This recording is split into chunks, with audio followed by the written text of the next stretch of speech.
नमस्कार साथियों, लॉर्ड तिरुपति महाविद्यालय की ऑनलाइन क्लास में आपका स्वागत है। प्रिय विद्यार्थियों, हम बीए द्वितीय वर्ष हिंदी साहित्य इतिहास में काव्य शास्त्र के बारे में जानकारी प्राप्त कर रहे थे। काव्य शास्त्र में अपने अलंकार के बारे में जानकारी प्राप्त की। मैंने आपको बताया था अलंकार दो शब्दों से मिलके बना है, अलम प्लस कार। अलंकार सुंदर, सजाना या सुशोभित, और कार का मतलब करना। यानी अलंकार की परिभाषा अपने सम्मुख सीधी सादी काव्य की शोभा बढ़ाने वाले शब्दों को अलंकार कहते हैं। उसी प्रकार जिस प्रकार एक स्त्री की शोभा वृद्धि के लिए आभूषणों का प्रयोग किया जाता है, उसी प्रकार काव्य की शोभा वृद्धि के लिए अलंकार का प्रयोग किया जाता है। साहित्य में अलंकारों का काफ़ी महत्व है। आचार्य दंडी की परिभाषा के बारे में भी मैंने आपको बताया था कि आचार्य दंडी ने अलंकार की परिभाषा दी कि काव्य शोभा करान धर्मान अलंकार परचक्षते, यानी काव्य की शोभा वृद्धि करने वाले शब्दों को अलंकार कहते हैं। अलंकार के प्रकारों की अपन ने बात की थी। अलंकार के 3 प्रकार माने गए जिनके बारे में अपन ने जानकारी ली थी। नंबर 1 शब्दालंकार, नंबर 2 अर्थालंकार, नंबर 3 उभयालंकार। शब्दालंकार में मैंने आपको बताया शब्द के ऊपर आधारित जो भी शोभा होती है, शब्द के ऊपर ही वो निर्भर होती है। यदि उस शब्द का पर्याय रख दिया जाए तो काव्य में जो अलंकार का चमत्कार होता है वो समाप्त हो जाता है। अर्थालंकार में शब्द के अर्थ पे अलंकार की शोभा वृद्धि होती है। अर्थालंकार में यदि हम उसका पर्याय भी रख दे तो भी कोई फर्क नहीं पड़ने वाला है। और उभयालंकार दोनों का मिश्रित रूप। तो आज अपन अलंकार के प्रकारों में जो प्रमुख रूप से 2 ही प्रकार है, वैसे आचार्यों के अनुसार 3 भेद कर दिए गए, शब्दालंकार, अर्थालंकार, उभयालंकार। किंतु उभया में शब्द और अर्थ के ही कुछ उदाहरण आते। तो अलंकार के प्रकार या भेद की बात करें तो नंबर 1 आता है आपके शब्दालंकार।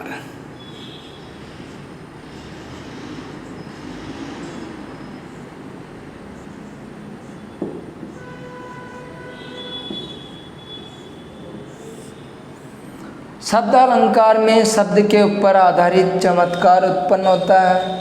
और अर्थालंकार, जो अर्थालंकार की बात करें अपन नंबर 2,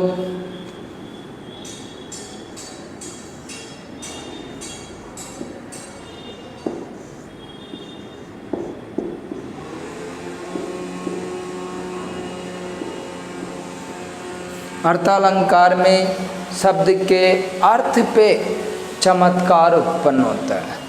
अब अपने काव्य में अपने पुस्तक, जो अपनी पुस्तक है रीति रस तरंगिणी, अपने को व्याख्या में अलंकारों का ज्ञान होना जरूरी है। वैसे केवल अलंकार की बात करें तो काफ़ी है, किंतु अपने व्याख्या में और जो रीति रस तरंगिणी पुस्तक है उनमें अपने को अलंकार की जानकारी होना भी जरूरी है।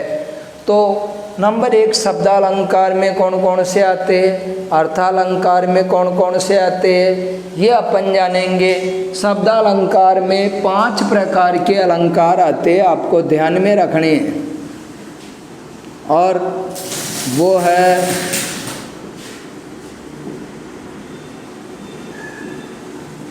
अवश्यपु, यानी शब्दालंकार में 5 प्रकार के अलंकार। शब्दालंकार शब्द के ऊपर आधारित। अब कौन कौन से शब्दालंकार होते हैं?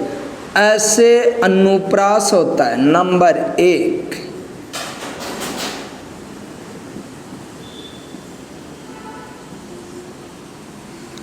वैसे वक्रोक्ति होता है नंबर 2,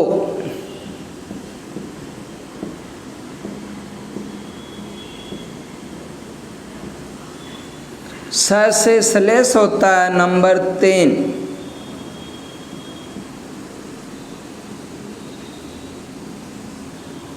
य से यमक होता है नंबर 4,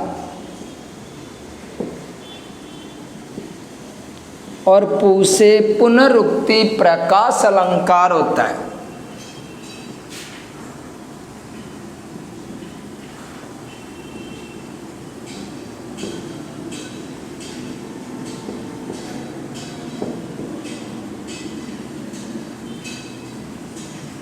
ये 5 अलंकार शब्दालंकार के अंतर्गत आते हैं, बाकी सभी अर्थालंकार के अंतर्गत आते हैं। यानी शब्दालंकार में 5 अलंकार है: अनुप्रास, वक्रोक्ति, श्लेष, यमक, पुनरुक्ति प्रकाश अलंकार। यानी ये 5 अलंकार का जो महत्व होता है वो इनके शब्द के ऊपर होता है। यदि इनके शब्द के पर्याय का अपन प्रयोग करने लग जाए तो शब्दालंकार की महिमा समाप्त हो जाती है। तो अपन शब्दालंकार में अपने जो अधिक प्रयोग में आते, मैंने आपको पिछली कक्षा में भी बताया, अनुप्रास अपवाद की तरह हर जगह आपको मिल जाएगा। श्लेष अलंकार आपको मिल जाता है, यमक आपको मिल जाता है। अपने शब्दालंकार में भी इन अलंकारों की जानकारी, क्योंकि कल अपने एक व्याख्या पढ़ी थी, व्याख्या में अपने को जो पद्यांश होता है उनमें से अलंकार की पहचान, कैसे क्या अलंकार होता है, वो जानकारी जरूरी है। तो जो 5 शब्दालंकार है उनमें नंबर 1 अनुप्रास की यदि अपन बात करें, नंबर 1 पे कौन सा आता है? अनुप्रास।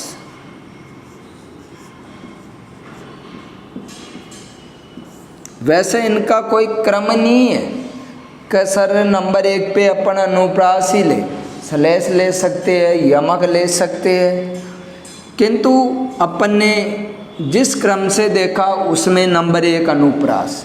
अनुप्रास अलंकार में इसकी परिभाषा की बात करें तो अनुप्रास की परिभाषा होती है जिस किसी भी काव्य में एक ही वर्ण की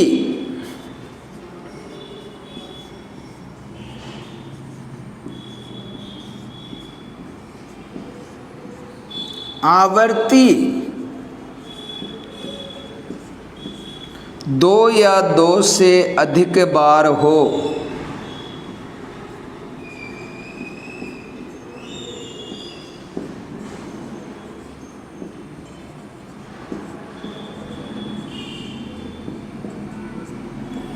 वह अनुप्रास अलंकार कहलाता है। यानी उस काव्य में अनुप्रास अलंकार होता है। अनुप्रास की सीधी सादी परिभाषा है कि जिस किसी भी काव्य रचना में एक ही वर्ण की आवर्ती 2 या 2 से अधिक कितनी बार आ सकता है, किंतु 1 से अधिक 2 बार वर्ण की आवर्ती हो तो वह अनुप्रास अलंकार कहलाता है। जैसे अपन अनुप्रास अलंकार की पहचान कैसे करनी है, अपने को एक उदाहरण आपके सम्मुख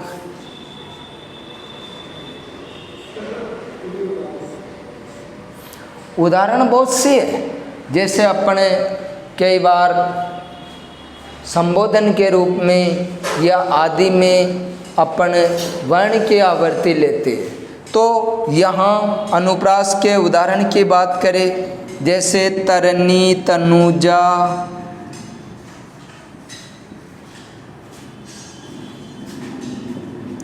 तट तमाल सरोवर,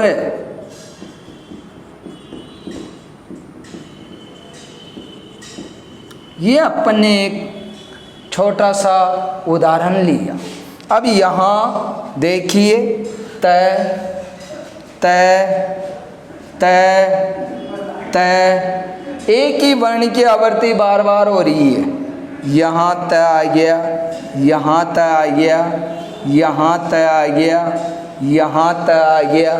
यानी जहाँ एक ही वर्ण की आवृत्ति बार बार हो वहाँ अनुप्रास अलंकार कहलाता है। यहाँ अपन ने देखा ऐसी कोई भी काव्य रचना में एक ही वर्ण। अब यहाँ ये ध्यान रखना है कि सर वर्ण की आवृत्ति शब्द के प्रारंभ में भी हो सकती है, शब्द के अंत में भी अगर हो तो वहाँ भी अनुप्रास अलंकार होता है। जैसे चारु चंद्र की चंचल किरणें खेल रही है जल थल नभ में। अब यहाँ अपने एक और उदाहरण लिया, चारु चंद्र की चंचल किरणें खेल रही है जल थल नभ में।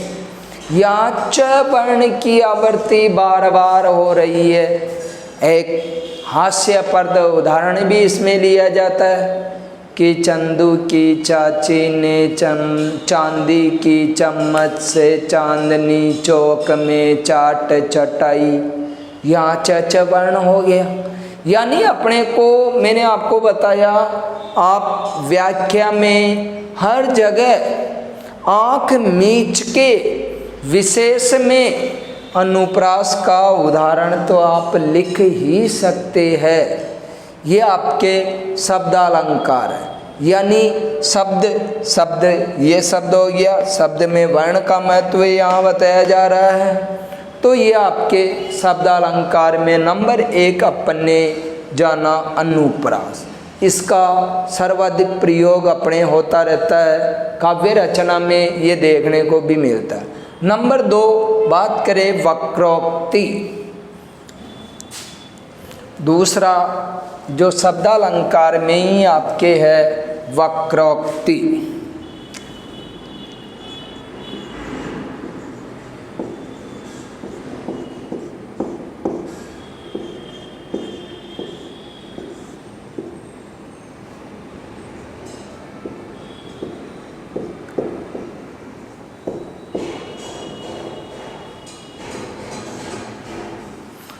वक्रोक्ति अलंकार नाम से ही स्पष्ट हो रहा है, वक्र प्लस उक्ति।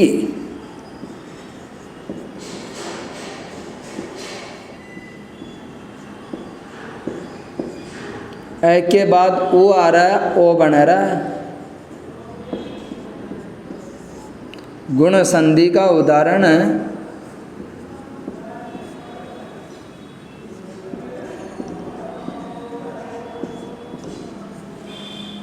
काव्य शास्त्र के साथ साथ अपन व्याकरण की भी जानकारी ले सकते हैं। उक्ति का अर्थ बात होता है, वक्र का अर्थ टेढ़ा होता है। यानी वक्रोक्ति अलंकार से तात्पर्य कोई भी वक्ता जो अपनी बात कहता है वह बात सीधे साधे शब्दों में न कह के घुमा फिरा के जो बात कही जाती है वह वक्रोक्ति अलंकार कहलाता है।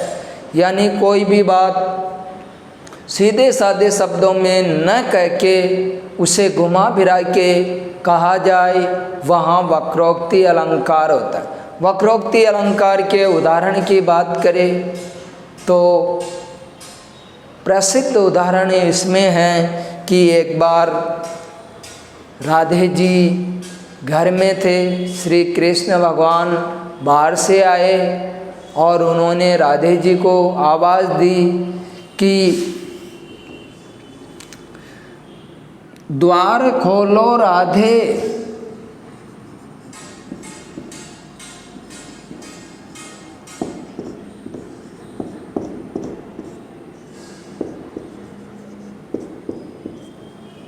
राधे जी ने कहा कौन? तो श्री कृष्ण कहते हैं राधे में हरि।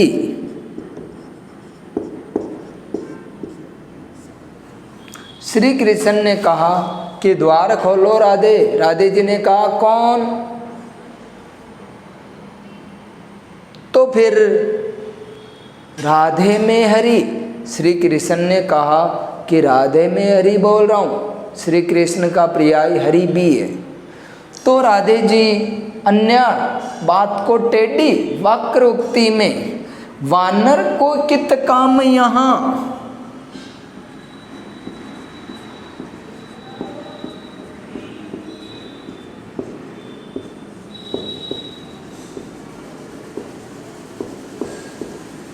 यानी हरि का अर्थ वानर भी होता है और हरि भगवान विष्णु को भी कहा जाता है। आपको विदित हो एक बार नारद जी ने भगवान विष्णु से हरि रूप मांगा और उन्होंने वानर का रूप दे दिया, क्योंकि हरि मन वानर भी होता है।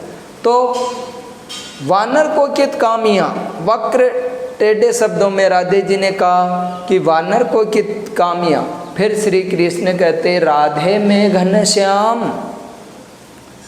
यानी फिर श्री कृष्ण जी ने राधे जी को कहा कि मैं घनश्याम हूँ। तो फिर राधे जी कहते तो कित जाई बरसो। घनश्याम का अर्थ काले बादल भी होता है।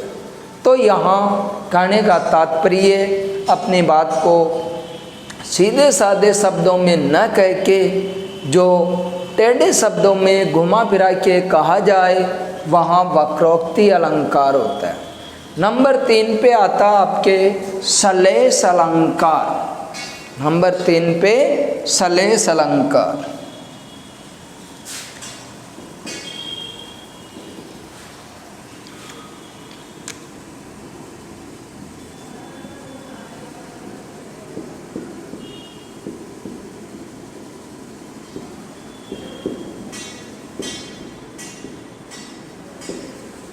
सलेस का अर्थ चिपका हुआ होता है।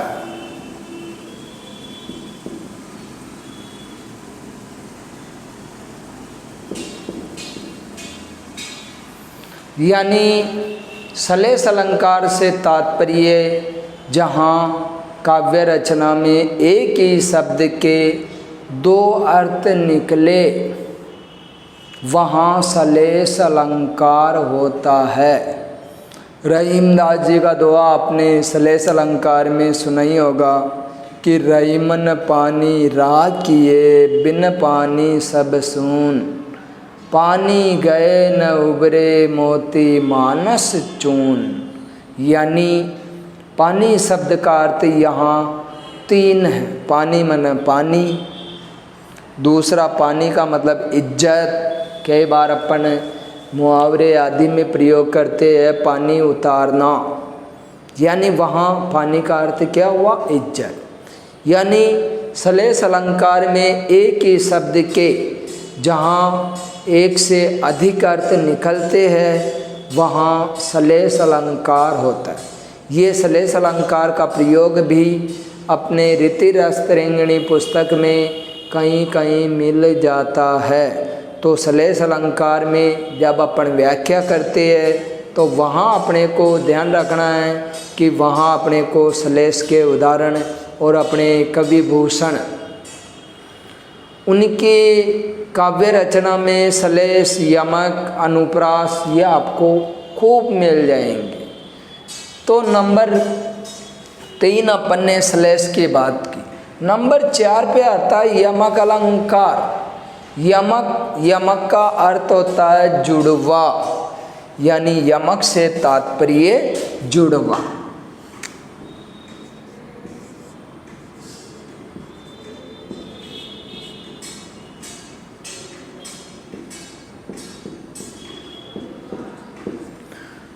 जहाँ एक ही शब्द